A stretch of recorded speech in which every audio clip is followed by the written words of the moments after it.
మనసు కంటే కూడా బుద్ధి గొప్పది. సో ఇప్పుడు ఆయన నిశ్చయించుకున్నాడు, అరే గురుగారు అడగాడు, బుచ్చిరెడ్డి గారే నిశ్చయించుకున్నారు. అడగక గురుగారు నోరు తెరిచి ఏమయ్యా మంచి పని చేయమని అడిగారు కదా, సో నేను ఇట్లా చెప్పకూడదు, కాస్త ఇవ్వాలి, ఏదో కొంత కదా, కొంత ఇవ్వాలి. గురువాక్యాన్ని మనం ఆయన ఏదో నా మంచి కోరి అడిగుంటారు కదా అని అనుకుని బుద్ధిగా ఉంటే కనుక లోపల బుద్ధి మనని ప్రేరేపిస్తుంది. ప్రేరేపించి ఏం చేస్తుంది, మన చేత ఒక పని చేయించడానికి, నిన్ను కార్యరూపం దాల్చడానికి నీకు అది సహాయపడుతుంది.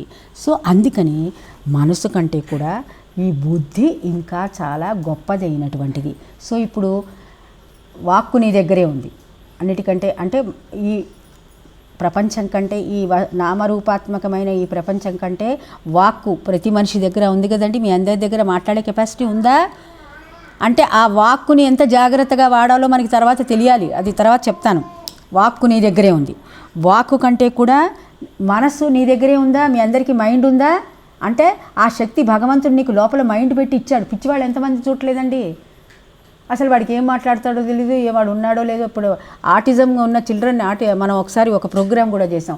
ఆ పిల్లాడి కూర్చోవడం తెలియదు, నిలబడటం తెలియదు, అంటే బట్టల్లోనే అన్నీ చేసుకుంటూ ఉంటాడు, తినటం తెలియదు, తాగటం తెలియదు. నీకు ఆ భగవంతుడు అంత గొప్పదైనటువంటి మనసు లోపల పెట్టి నీకు ఎంత సహాయం చేశాడు. సో అది గొప్పదైంది. దానికంటే మనసు కంటే గొప్పదైనటువంటి విల్ అంటే బుద్ధి నీ దగ్గర ఇవ్వబడింది. సో ఆ విధంగా నీకు అది కూడా అంత గొప్ప వస్తువు కూడా నీలో దాచిపెట్టాడు పరమాత్ముడు. ఇంకేమన్నాడు, విల్ కంటే కూడా చేతనత్వం, దాన్నే కాన్షియస్నెస్ అని అంటారు ఇంగ్లీష్లో. చేతనత్వం అంటే ఏంటి, ఈ బుద్ధి నిశ్చయాత్మకమైన బుద్ధి అనేటటువంటి ఒక టార్చ్ లైట్ నీ లోపల వెలుగు చూపక, ఒక ఆ బుద్ధి అనేటటువంటి ఒక వెలుగు నీ లోపల కలగకపో, ఆ బుద్ధిని ప్రకాశింపజేసేటటువంటి వెలుగు, దానినే చైతన్యత్వం. ఆ చైతన్యం అంటే ఏంటి, ఇప్పుడు ఇక్కడి నుంచి ఇక్కడికి మనం మాట్లాడుతున్నా, ఈ చెయ్యి ఊపుతున్నా, కళ్ళు అరుపుతున్నా, కూర్చున్నా, చేస్తున్నా, లోపల ఒక బ్యాటరీ ఉంది కదలిక. ఆ బ్యాటరీ లేకపోతే ఇప్పుడు మనం రిమోట్లో బ్యాటరీ లేకపోతే మనం అది ఏది చేయించలేము. అట్లాగే ఇందులో దీంట్లో ఒక బ్యాటరీ ఉంది, ఆ చేతనత్వం ఉంది. ఆ బుద్ధి కంటే కూడా చేతనత్వం ఇంకా గొప్పది. చైతన్యం, దాన్ని కాన్షియస్నెస్ అంటారు. శుద్ధ నిర్గుణ చైతన్యం ఒకటి నీ లోపల ఉన్నది, అది ఇంకా గొప్పది సుమా. ఆ చైతన్యము అది కూడా నీలోనే ఉన్నది, గుర్తుపెట్టుకో. బయటకి అంటే ఇప్పుడు మనం ఎటు వెళ్ళాలి, ఈ ఆబ్జెక్టివ్ వరల్డ్ అంటే ఈ నామరూపాత్మకమైన ప్రపంచాన్ని వదిలేయాలి, మాటని వదిలేయాలి, మనస్సుని వదిలేయాలి, బుద్ధిని వదిలేసి ఇప్పుడు మనం ఏం తెలుసుకోవాలి, లోపల అంతకంటే గొప్పదైనటువంటి చైతన్యం ఉందని తెలుసుకోవాలి. సరే, ఈ చైతన్యం ఉన్నది కదా, ఈ చైతన్యాన్ని నిరంతరము ధారణ చేసేటటువంటి తపస్సు, మెడిటేషన్, ధ్యానము, యోగము గొప్పది దానికంటే అని చెప్తున్నాడు ఇక్కడ సనత్ కుమారుడు. అంటే దానిని ధారణ చేయటం అంటే ఏంటి, నా లోపల ఒక చైతన్యం ఉన్నది అని ఎప్పుడూ కూడా నువ్వు ఒక ధ్యాస, ఒక తృప్తికరమైనటువంటి ధ్యాసలో ఉండాలి. అర్థమైందా? ఎందుకు బతుకు ఆ లోపల ఉన్నటువంటి చైతన్యం ద్వారానే నువ్వు అనేక సుఖాలు అనుభవిస్తున్నావు.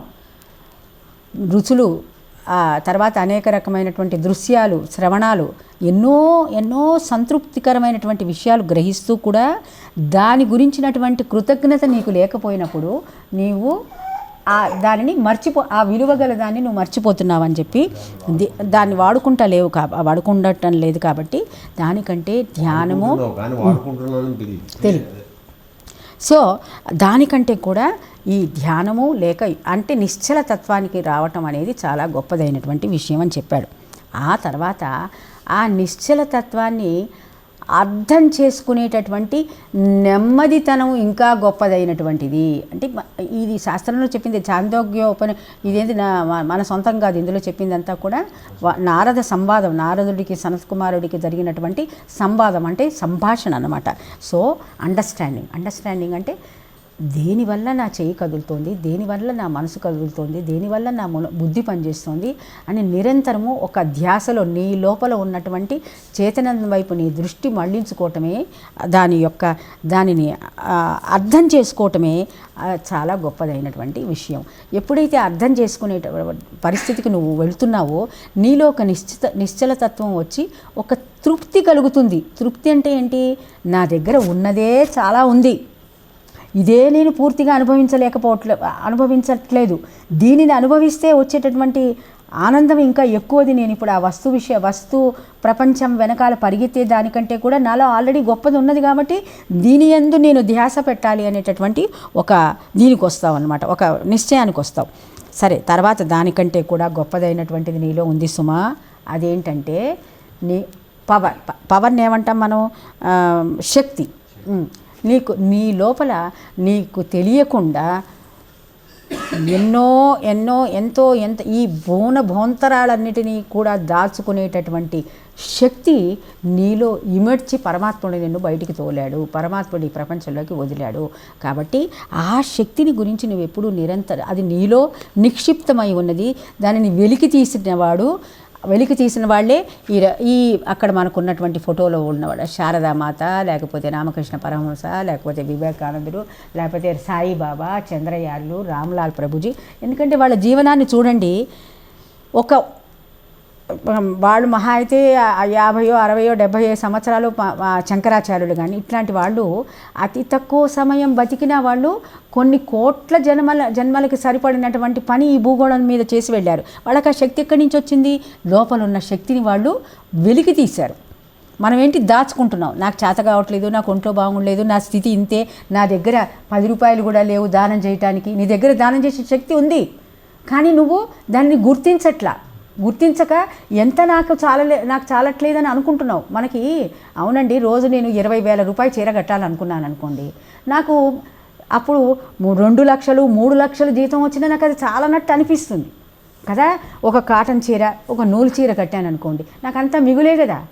ఆహారంలో కూడా రకరకాలైనటువంటి ఖరీదైనటువంటి ఆహారాలు ఏది తిన్నా మనం వెనకాల వెళ్ళిపోవాల్సిందే కదండి, పంచభక్ష పరమాన్నాలు తిన్నా. సో నీకు ఎంతవరకు కావాలో అంతవరకే తిన్నప్పుడు నీకు మిగతాదంతా మిగతాదంతా ప్రపంచానికి. అట్లా బతికిన వాళ్ళే వీళ్ళందరూ కూడా. సాయిబాబా అంతా కలిపి ఒక 4-5 ముద్దలు చేసుకుని అన్ని రకాల ఆహారాన్ని కలుపుకుని తిన్నాడని ఆయన చెప్పాడు.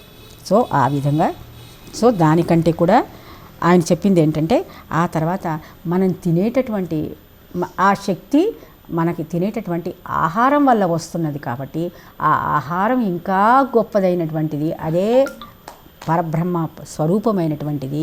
ఆహారం అంత గొప్పది. అందుకని ఒక గింజ కూడా నువ్వు ఆహారాన్ని వేస్ట్ చెయ్యరాదు. అట్లాగే మితిమీరి కూడా భుజించరాదు.